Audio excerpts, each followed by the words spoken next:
you for joining us for today's conversation, Leading with Inclusion, What Now? My name is Shira Bornstein, Vice President of Engagement at YW Boston. I saw many longtime members of YW Boston's community on the registration list. I also know there are people joining a YW Boston space for the first time. Welcome. For those of you that don't already know us, YW Boston is a nonprofit organization dedicated to eliminating racism, empowering women, and promoting peace, justice, freedom, and dignity for all. We share this mission with YWCAs nationally, though each region takes a distinct approach to the mission according to the needs of the local community. Here in Boston, we focus our efforts on helping individuals and organizations transform policies, practices, attitudes, and behaviors with the goal of creating a more inclusive environment where women, people of color, and particularly women of color can thrive. This webinar is part of our Leading with Inclusion series, an ongoing initiative designed to provide diversity, equity, and inclusion professionals and their colleagues with the insights, inspiration, and practical solutions needed to navigate diversity and inclusion challenges in today's rapidly changing environment. I want to extend a special thank you to our sponsors, ESC, Advocates, Mort's Advisory, and Mill River Foundation. Your support is meaningful both for the financial contributions and for the signaling of your ongoing commitment to YW Boston's critical work. Please join me in welcoming today's moderator, Anushka Bhattacharya. Anushka is Vice President of Programs here at YW Boston and is deeply versed in issues of race, gender, and equity, particularly in education, healthcare, and immigration. We're particularly lucky to have Anushka gracing us today as it's their birthday. Please join me in wishing Anushka a happy birthday as they take the mic. Thank you so much, Shira. I didn't realize I'd be celebrating my 40th with so many new friends, but I am excited to do so. I am also delighted to be the moderator for this panel. As some of us may know, the state of DEI is under increasing scrutiny, with organizational diversity, equity, and inclusion initiatives facing political resistance and potential legislative challenges, such as HR 8706 and executive actions threatening to roll back progress. However, DEI work must continue. And as part of this Leading with Inclusion webinar series, we wanted to bring together experts who can share actionable strategies to help leaders navigate the turbulent times that we're in and to continue driving inclusive leadership and workplace diversity. We know there's been a flurry of content already about how to meet this moment, and we hope that we can address some of the most recent developments, build on the information that's already shared out there, and strengthen our collective power towards equity. So I'm going to introduce our illustrative guests, our panelists. Carolyn Brunis-Luke, Senior Director, Diversity, Equity, and Inclusion at Suffolk Construction. Christina Joseph, Project Director at the Advancing DEI Initiative, Meltzer Center for Diversity, Inclusion, and Belonging. And one of my friends here at YW Boston, Eric Nguyen, our Senior Director for Consulting and Training. Thank you so much for being here, panelists. To the audience out there, you're encouraged to ask questions throughout the webinar. Please don't do that in the general chat. Please use the Q&A feature that's at the bottom of your Zoom window. And you can do that throughout today's session. You don't have to wait till the end. Someone will be dropping the prompt in the chat as well for this. So I want to start by asking all of our panelists to reflect on a sort of larger question. I'm wondering what the most significant challenge is for your organization facing how to advance DEI in today's political and social climate.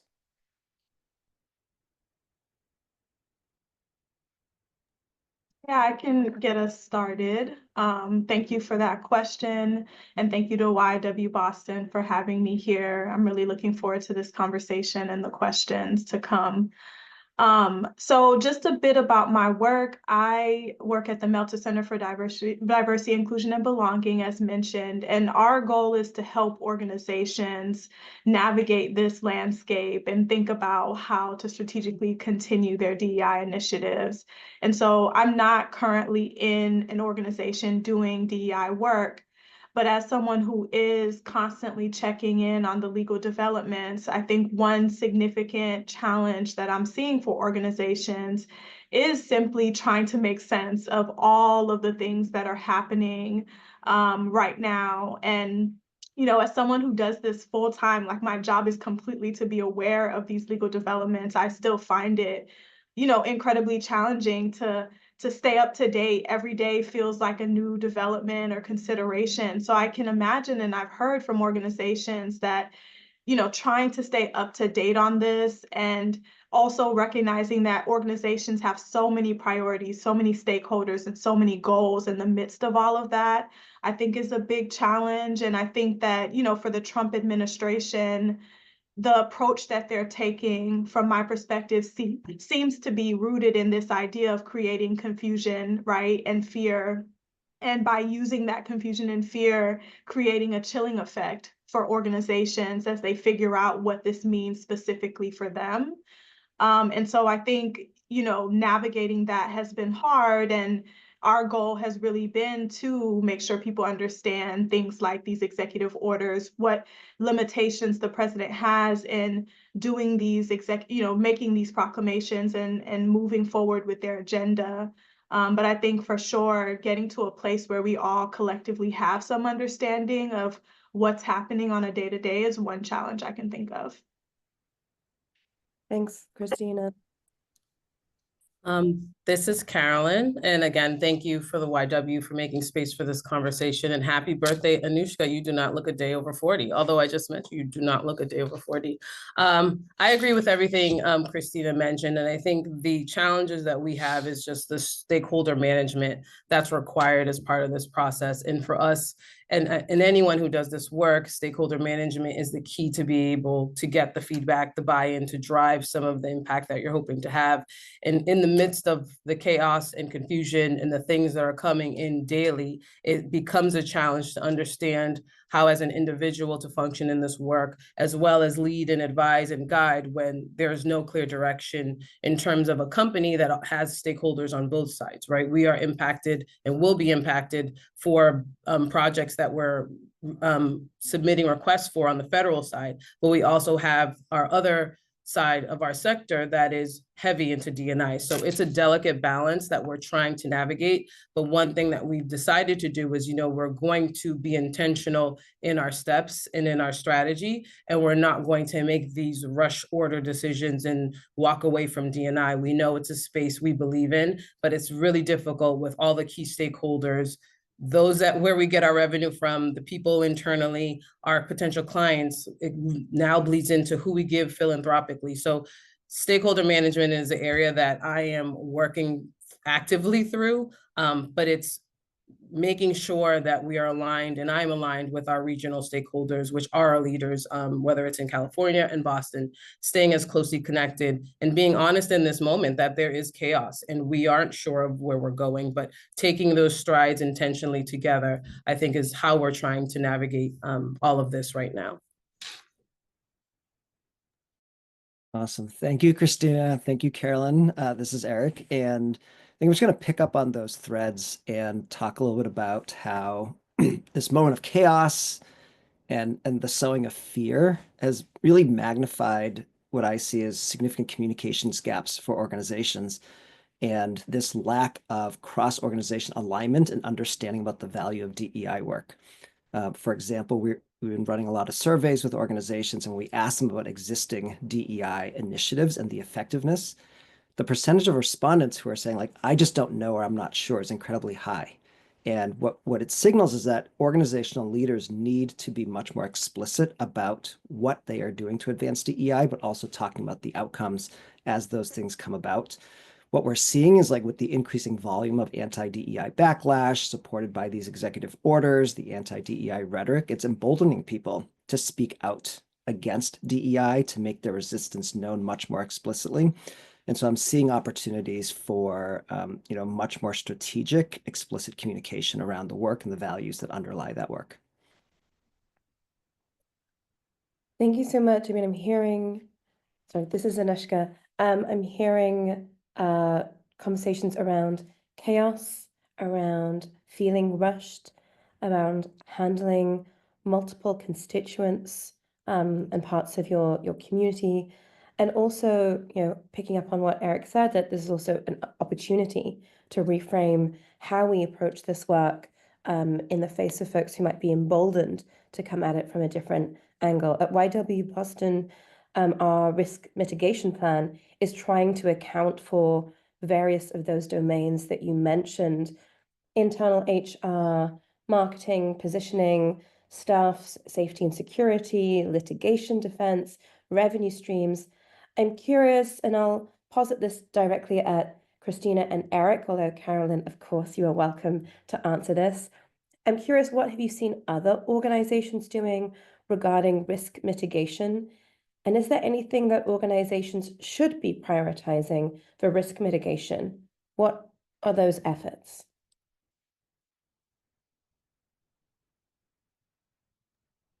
Yeah, so I think many organizations, from what we're hearing, are frankly just still trying to figure it out. But I do want to elevate and sort of add on to something Eric shared around, I think, communication. Like, I think communication is a big piece of this.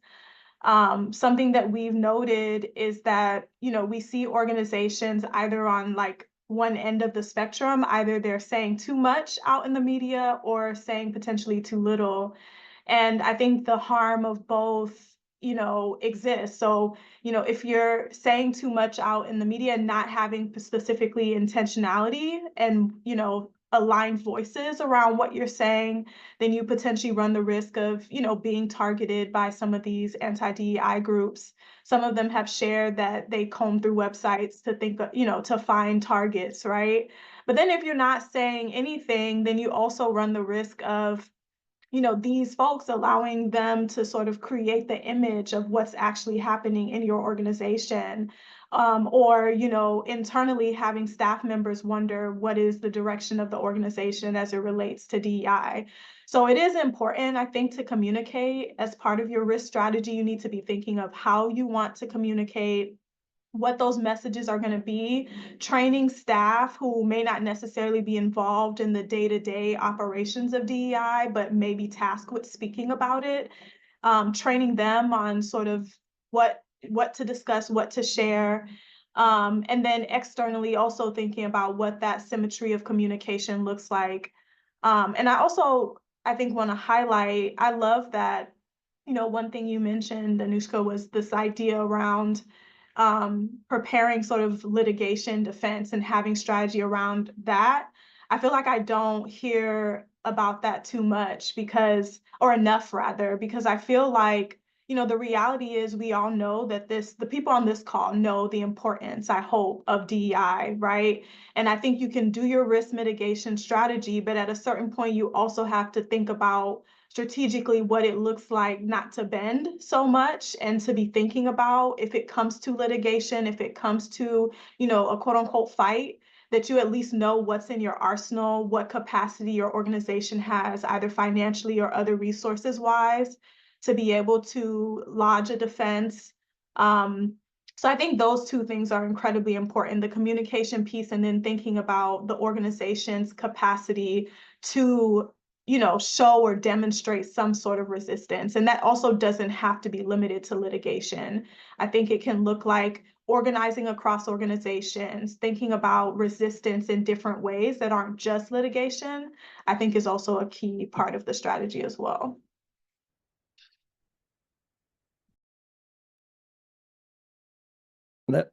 This is Eric. So thinking a little bit about, what Christina was just saying, and I'm seeing sort of different questions pop up in both the chat and the Q&A. So I want to try to pick up on some of those as well. To me, the risk around litigation is not just about being found sort of guilty of breaking any laws in the end, but it's even just taking on the defense, right? That what we have found, Edward Bloom, who was the one who led, the charge against Harvard University, UNC, right, that led to the Students for Fair Admissions decision. I mean, they're going after everyone, right? They're going after law firms, they're going after big corporations, small corporations. And so how do we think about just what it takes to defend? That's time, that's energy, that's resources that's going to be diverted from your core operations. One of the things that I've learned from the Meltzer Center and the work that Christina and her colleagues are doing are these 3 Ps. And so they're thinking a lot about, are your programs providing a preference for people in a protected group with palpable benefit, right? And if you're checking those 3 boxes, then you're at greater risk, right, of litigation. And so we can think a lot about, how we approach the work that we do. I do think that there is a place and a need for us to think about how we correct historic injustices. What Kenji Yoshino at the Meltzer Center calls DEI lifting, but we're also thinking about, what does it look like to level the playing field? So are we taking steps to remove biases from the work, right? That needs to happen, whether it's in our hiring practices, promotions, and other things. So I've been thinking a lot about how we drive systems change, how we're creating policies, practices, so that regardless of who is at the table, your employees have no choice but to act in ways that advance DEI. I think for a long time, a lot of DEI work has focused on individuals, right? We're trying to educate, we're trying to raise awareness, we're trying to change hearts and minds, and there's a time and place for that, but that takes a long time to do. And if we can begin to change the systems and the environments in which people are operating, we can change behaviors first in ways that will meet the moment, reduce risk across the board so that we're not relying on individual actors, but we're acting in ways that are much more uniform and in alignment across an organization. This is Anushka. Thanks, Eric, and thank you, Christina.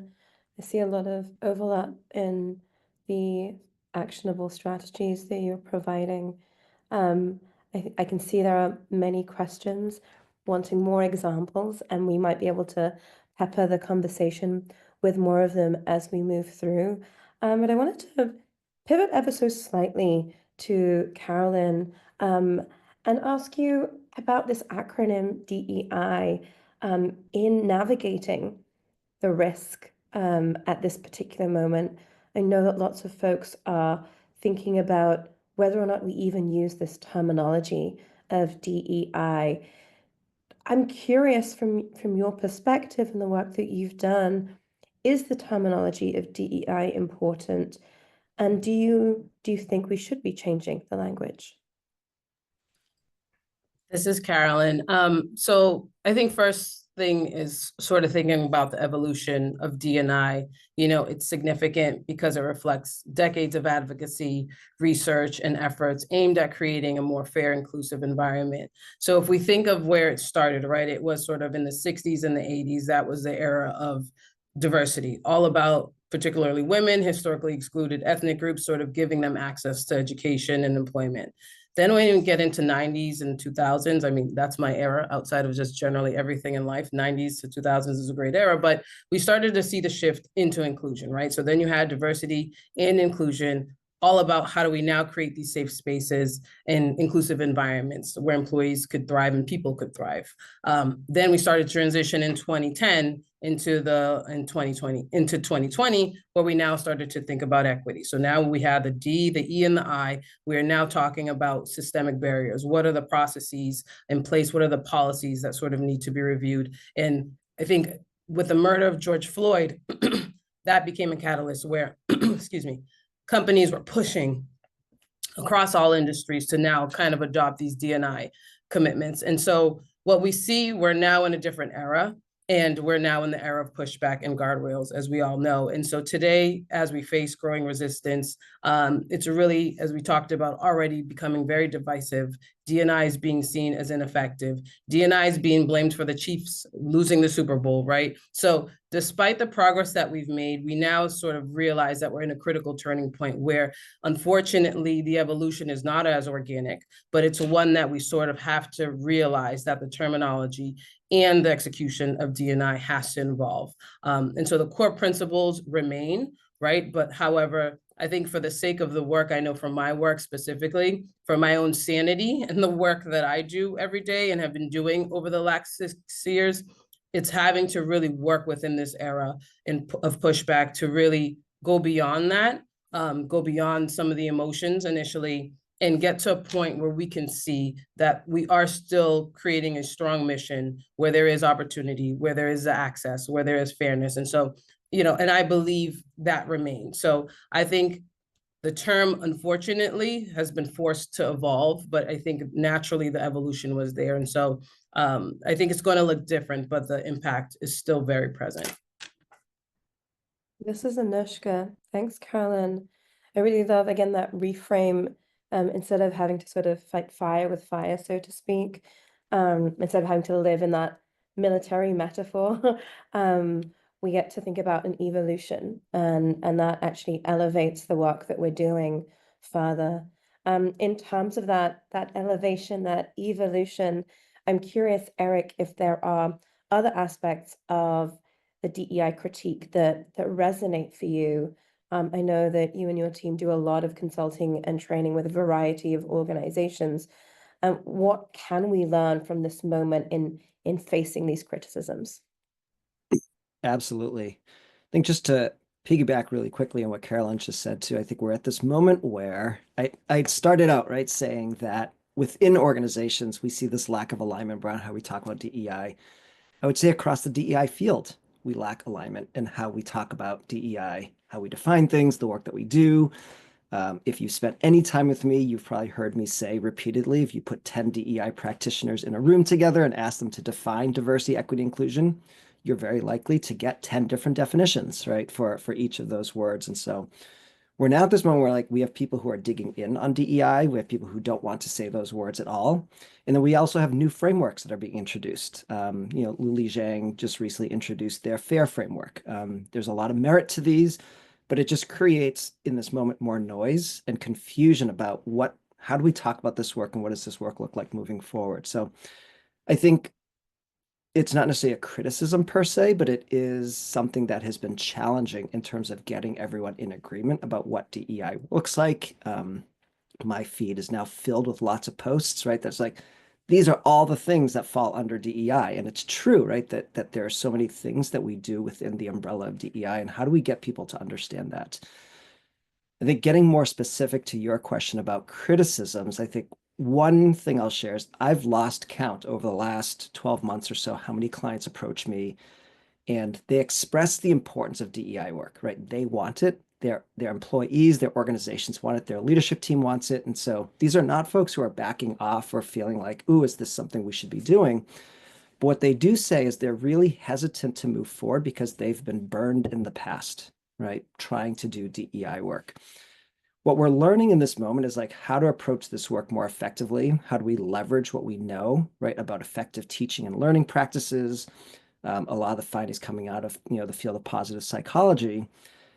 So one thing I think about and I remind folks a lot is yes, this work is urgent. And especially when we're working with adults, we're having people unlearn decades of unconsciously held beliefs and behaviors and practices, and that we really need to, right, shift away from blaming and shaming approaches to this work and really remember that learning happens when people feel safe. So I'm spending a lot of time, building trust and building relationships with folks, helping them understand how we approach this work that might be different. But I will say that as far as criticisms of DEI goes, I think there has been ways in which, the work of DEI has actually not been inclusive, even while it works to be more inclusive. This is Anushka. Thank you. I think that's an important point. And I want to then open the question to all of the panelists.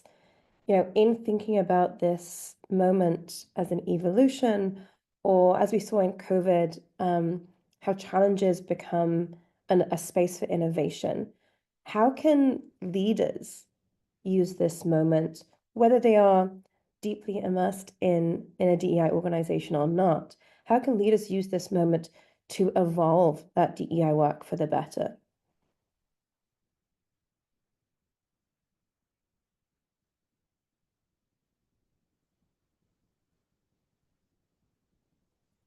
I'm seeing some great thinking faces on my panelists.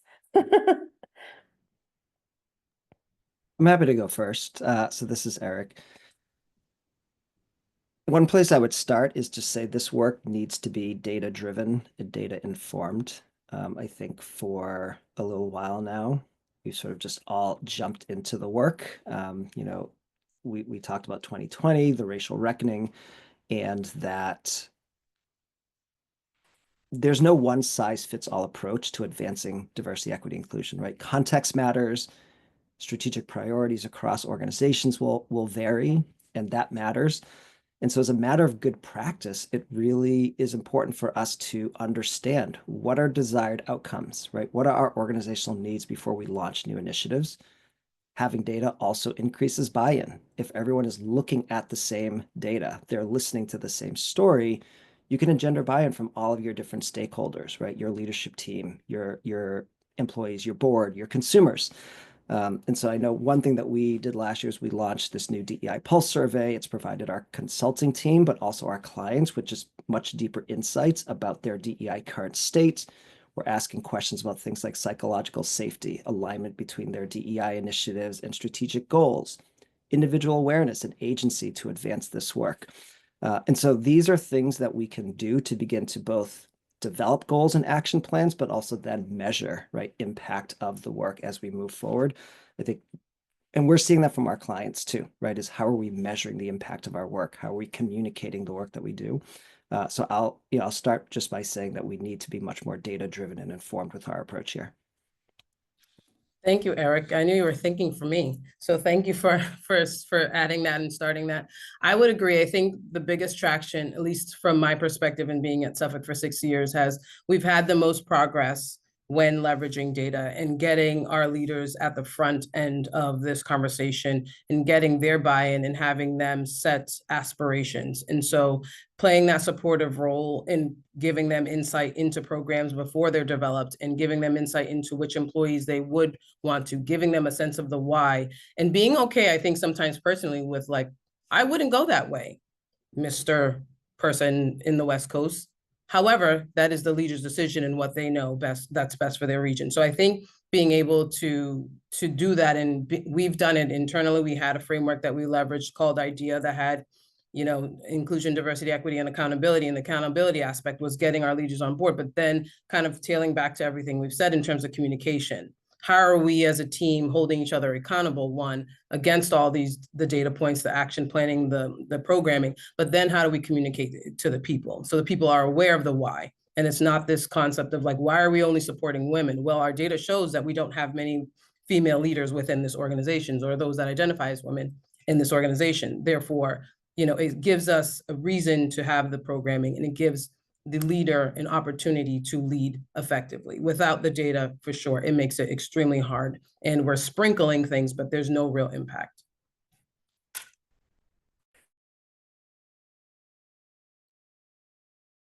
This is Anushka. Christina, is that a I'm ready to go face? Yeah, sure. I think one thing I was, this is Christina. One thing I was thinking about, and I think I struggle with this question because I think, being in the position that I'm in, I think about this a lot on a sort of zoomed out perspective. And I think, there's some value in that, but I also recognize like the need for very tangible things that, organizations can be doing. But I think one thing I guess I just want to offer and highlight as how I've thought about all of this is, I think pre sort of this moment, organizations were sort of thinking about DEI in sort of two major ways. And I think there was the lifting that we've talked about. So how do we think about centering the needs of like marginalized employees and staff and those most vulnerable in a space that like hasn't been before? How do we get those people access and opportunities in the door? And that's sort of what we, define as like the lifting. And then there was also the leveling of it, the thinking about, okay, once these folks are in the door, what does it look like for everyone to feel like they belong? How does it look to debias systems in a way that everybody's impacted by?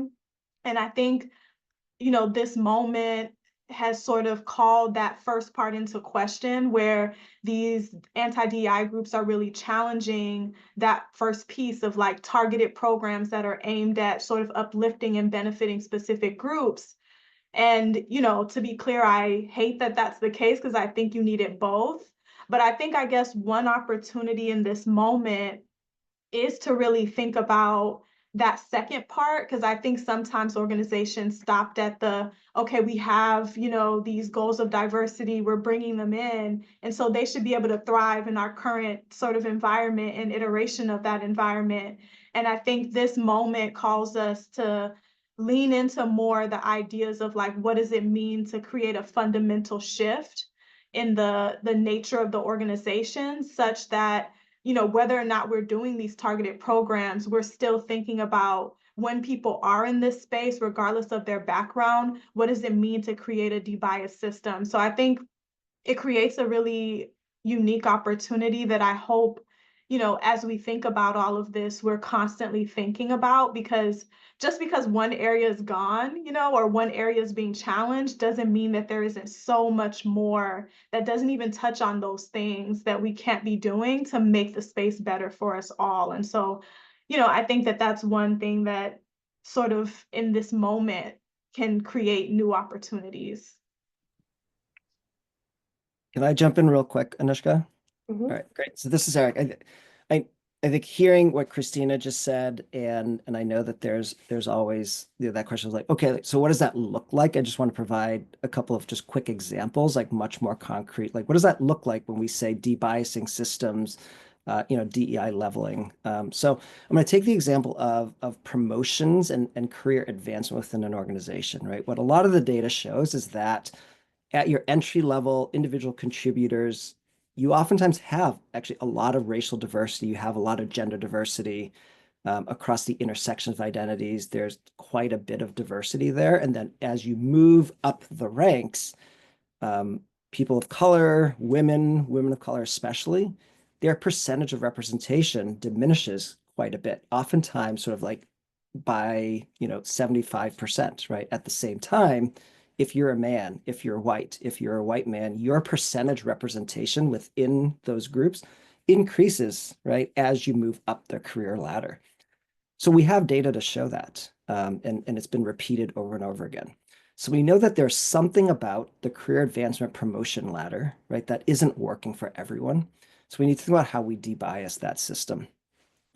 So one question I often ask is it clear to everybody how you can get promoted within your company? Is it clear to managers how to evaluate their direct reports? Is it clear what kind of feedback they're providing?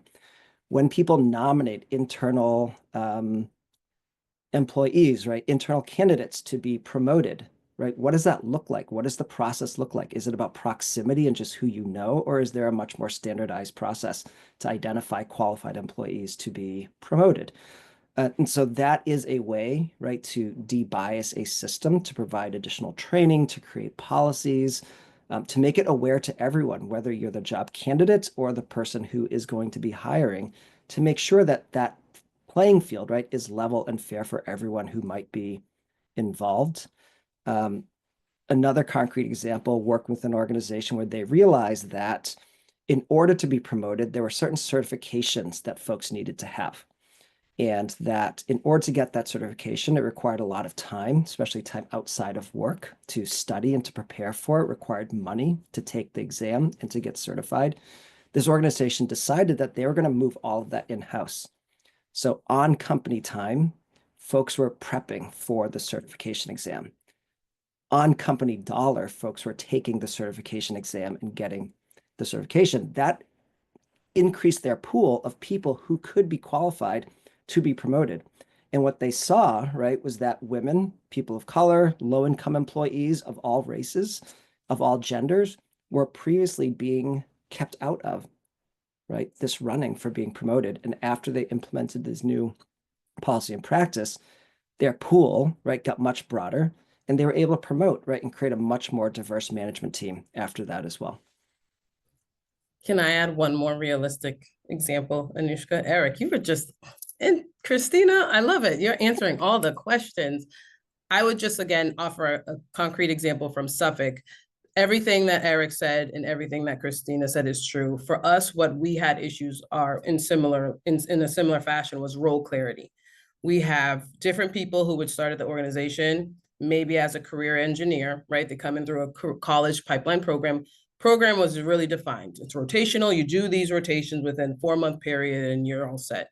Once you sort of got out of those programs, or anyone else coming into the organization, if you were an assistant project manager, it was never really clear what was your role. What did you need to accomplish in that role? What, again, maybe not certifications, but what classes or courses or financing did you need to have in order to advance within the organization? And so we did a role clarity project, maybe about 3-4 years ago, where it took us about 8 months, where we analyzed and sat with, our professionals in the field to understand, here are the 7 levels within the organization on the operations side, from project engineer all the way to project executive vice president. And we were able to identify what were their roles and get clarity on it, so that when someone comes in an organization, their path to leadership was very clear, as opposed to, similar to what Eric and Christina were saying, it was by proximity that someone was, their time to promotion was probably the year versus someone who was 3 years, because there was no clarity on the role. And additionally, their managers weren't very clear on the roles as well, right? So I just wanted to offer that as another concrete example of role clarity, and kind of diving into that, your pathing and what path for leadership within an organization. It's also an opportunity that's very tangible, that doesn't target a group. It benefits everyone. But to Eric's point, you start to see some of the inequities when you look in the data, but that's a larger project that can benefit the full organization, and then pull out some of the bias that can exist. This is great. I know that, sorry, this is Anushka. I know that some of the questions that we've been receiving have been asking for this granularity of examples, so that folks can understand what it means to work through these systems. And again, I hope that all of our panelists will continue to provide us with those examples. Before we move to a more sort of widespread Q&A, pulling questions from the ones that have been submitted, I wanted just to go through one final question for all of the panelists. A lot of the questions that we're receiving, the things that you're talking about, really occur at multiple levels. And one of the things that we do at YW Boston is think of challenges at that micro level, that sort of more meso level, and that macro level, right? And so some of the things that we've been talking about today are really addressing the challenges at those different levels.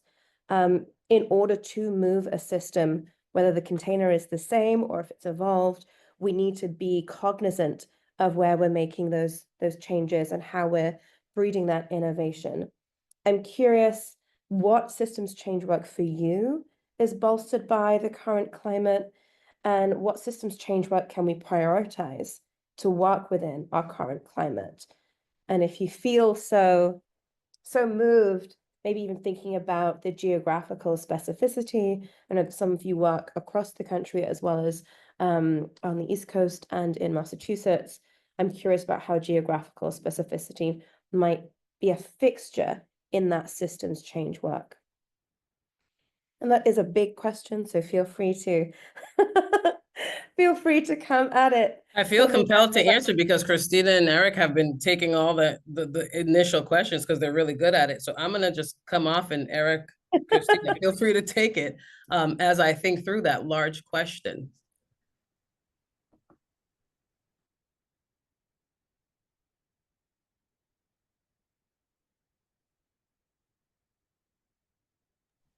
Maybe ask it one more time, Anushka. Yeah, so this is a moment to change systems. And a lot of you do work that is rooted in systems change. I'm wondering how we can really be thoughtful and intentional about what change work we're doing in this moment.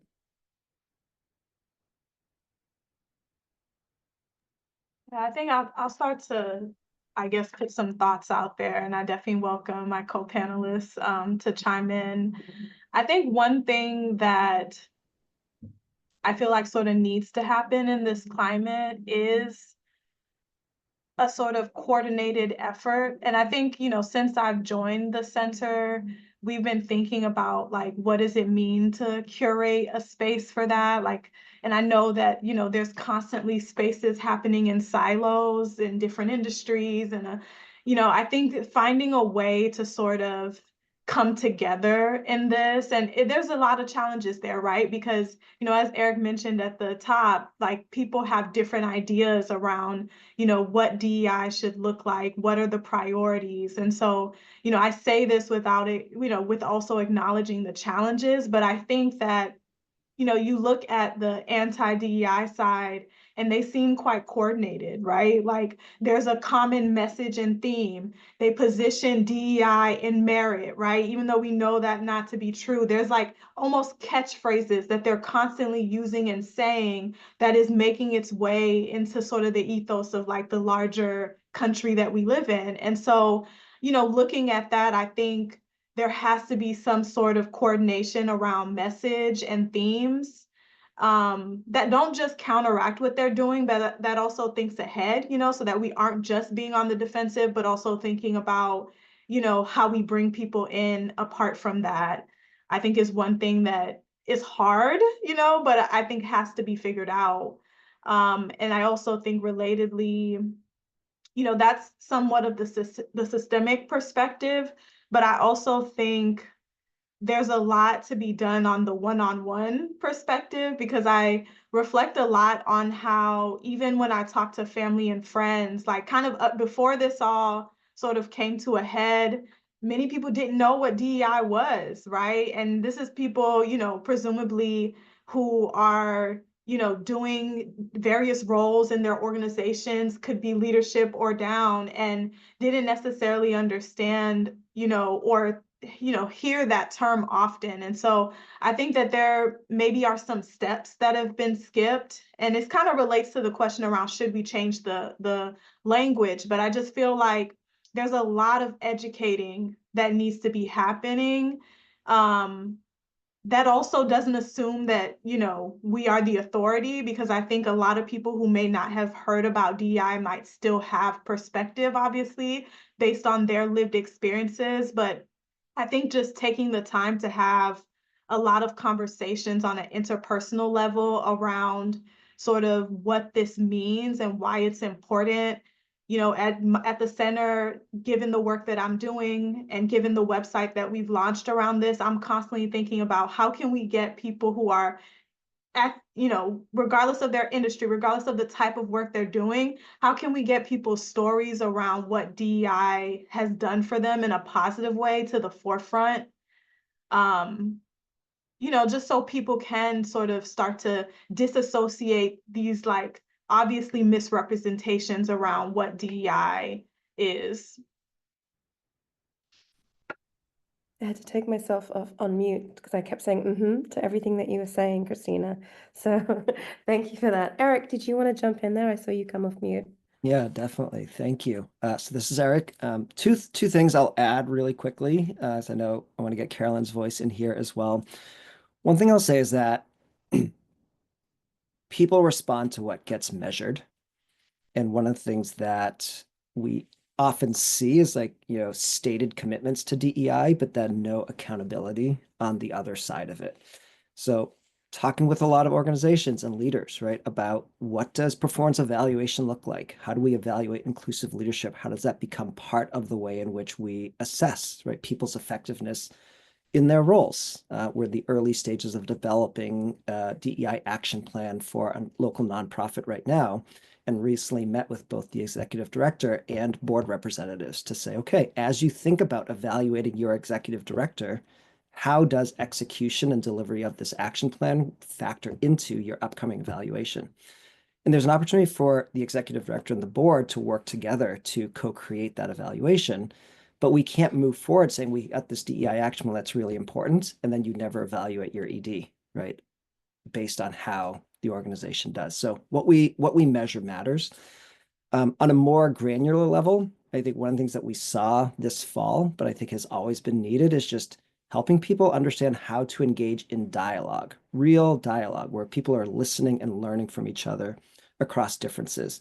So this fall, with just the depolarization around the election, we definitely saw an uptick in requests for having, the consulting and training team here at YW Boston, work with organizations to think about training their employees. But what we often see is just a lot of fear around saying the wrong thing, a lot of fear around offending somebody. And so what we end up seeing is just a lot of quiet, lack of dialogue. And what we really need is for people to lean in and engage with each other in ways that are respectful, right, civil, but also productive. And so I'll just name those two things: what gets measured matters, and then helping people learn how to engage in dialogue across difference.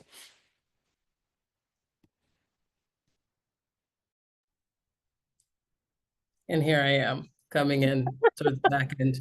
I don't think there's much to add. I think, again, additionally, I think this space has always been so unique because it's not like we're in a competitive space where we're talking about D&I. It's about the collective coming together to, address and solve the problems, share insights. And I know, at least again, from our industry, we have a few initiatives through various different GCs, general contractors that are available that we sort of can lean on. So I do agree that there is a space of community that needs to be a consistent space for us to be able to understand and lean and learn from those larger organizations what's happening. And I think it's also, again, empowering individuals. This is going to look different for everyone. And although we hear all these things happening and all the guardrails, we still are empowered, and we still should be empowered to do this work.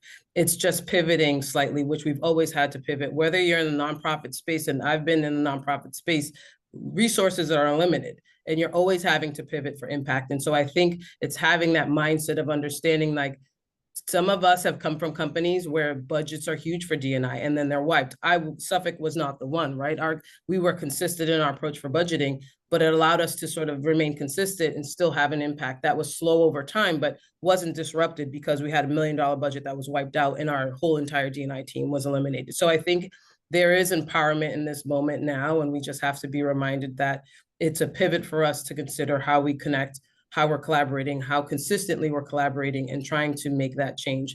Change is still available, it's still possible. And it's in forums like this across our different sectors in different industries that we have to keep, we have to be 10 toes down in sort of how we're trying to address this, and knowing that we all have a stake in how this is formed, right? It doesn't have to be formed by those that think this is, a ridiculous initiative and it's not doing it. We don't need to waste our energy. We have collective spirits right now to sort of mobilize and understand what are we going to do moving forward. And I think the more energy we could put towards that is sort of where we'll make headway. Thank you. This is Anushka. I think your responses as a panel really touched on so much. And I'm really hearing you say, depending on your organization, depending on your role, depending on your sphere of influence, even your identities and your experience, there may be different actions for you as compared to someone else who might be on this call. We have been talking a lot about how we're addressing things almost with an external face on. I'd love to use one of the audience-generated questions now and think a little bit more granularly around the inside. So do you have any advice for framing messaging on continuing this work to internal employees? This audience member shares that they've had a lot of employees come to them, share their fears and frustrations around the geopolitical changes. They want to validate and relieve their stress while also doubling down on the importance of this work. What kind of advice can you give this audience member? I would just jump in quickly to say that I think this is definitely a time similar to when George Floyd was murdered. We have to make appropriate space for people to feel that they can voice their concerns, voice their fears. And then there's a point where it does change, right? Where eventually you move into this new emotion of trying to problem solve. And I think one of the things, for instance, is for us, and what recently, honestly, what I had a member say to me, is a company coming out with a statement on D&I, and everybody wants a statement, which I completely understand and initially believe. However, based off what I shared earlier, it becomes very difficult to do that with different stakeholders. So with this particular leader who is involved right now in cultural awareness, he's going through a whole learning path, him and his team. I stated we still have our core values as an organization, which is about caring, right? And how do we tie that messaging towards some of the work you're doing so it's personalized? So you still have an opportunity to highlight your personal commitment, your actions, what you're doing to make progress, that still is an empowered way to provide messaging to your employees so they don't lose hope and they see sort of traction and there is a visibility on what and where we're going. So I think those are some of the ways that are the workarounds where, at least for this leader, where I said to him, like, you have a point of view and you are involved in this work and you are committed and you are doing the action. So let's not lose sight of that. Of course, we all want the company to make those statements, but in lieu of, there is an opportunity to still make a statement that is focused on your commitment, focused on your actions, and highlights sort of what your focus will be for your employees, the community. So I still think there's those opportunities. Again, it doesn't always look the way or present itself the way we'd like it to, but we still have power in the moment when it comes to communicating to employees. It just may be more personalized and leaning more on the organization's core values. That's beautiful, Carolyn. Thank you. I know that we're almost at time, but I do want to make sure there's time for a few more responses. Christina, go ahead. Yes, I just wanted to add a few things, and I definitely agree with everything Carolyn shared. And just, it's hard, right? Because I think you're not just dealing with one risk. There's like multiple metrics to be thinking about when you decide what to say. There's the legal risk, there's the social risk, there's all these other metrics, right? And so, you know, I think, for us at the center, we've talked a lot about the legal risk. And I think, honestly, for the communication part of this, the legal risk is almost like secondary to, I think, a lot of the fears that people are having. So, like, for example, I can tell you that just saying we support DEI externally as an organization is not legally risky, right? Just saying that. But that doesn't mean that as an organization, you aren't thinking, well, who is our consumer base and like, how are they going to feel about that? And so I think in these moments, part of it is getting in alignment as an organization on what are sort of the high priority concerns for you. Is it the social risk? Is it the political one? Is it reputation? And then from there, thinking through sort of what you're going to do with that. And I think one thing that we have sort of shared as an example of something people can do is, as an organization, consider developing sort of a charter, what we call a charter around DEI internally. And a charter is basically sort of the guiding document, the guiding book and principle, sort of, if you will, around how you plan to approach DEI. What is your why? What are sort of your limitations? What are your goals? And sort of have that as an internal document that people can refer to as a guiding principle. In that, you might also say, we do not engage in XYZ things. Like it's sort of that sort of,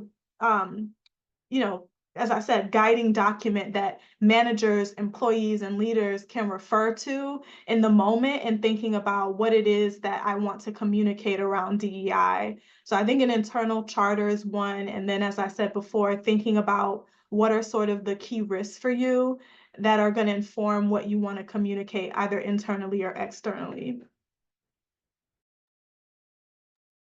Thanks, Awesome. Christina. Thank you. I'm going to pass the mic to Eric before we wrap up. Cool. Yeah, I'll make this quick. I think in terms of internal messaging, I think one thing I keep coming back to is this idea of belonging, that we are striving to create workplaces, environments, communities where everyone has an opportunity to thrive. We use the language of psychological safety quite a bit, drawing on the work of Amy Edmondson and her team. But I think there's a lot of opportunity for us to think about how individuals are individually impacted by, their workplace environments and how we're striving, right, and aspiring to create places where everyone feels that strong sense of belonging, like they can show up and be their best selves every day. There, I'm unmuted. There are so many questions that we didn't get to today, but I'm seeing a lot of overlap between the things that the panelists have shared. We talked about data, we talked about trust, we talked about different kinds of audiences, we talked about doubling down on your values and your mission and having clarity about what that looks like. We talked about different kinds of risks, and there are many that we also didn't get into. If the audience asked questions that haven't yet been answered, we apologize. Time is one of the things that we do not control, alas. But please see, there'll be a link in the chat where you can submit your question. There'll be a survey, and we'll make sure to circulate some ongoing resources that do address those questions. 2 days from today, so that's Thursday, February 13th, from 10 a.m. to 11 a.m. Eastern Time, we are holding a follow-up conversation specifically for DEI and HR leaders. Again, please see the registration link in the chat and reach out to us if you have any questions. Eric represents the consulting and training team at YW Boston, and they are always ready to support you. Please feel free to schedule a call to learn more. And once again, thank you to our sponsors. Thank you to our incredible panelists for taking time out of their day to share so much expertise. Follow them on LinkedIn and so on and so forth.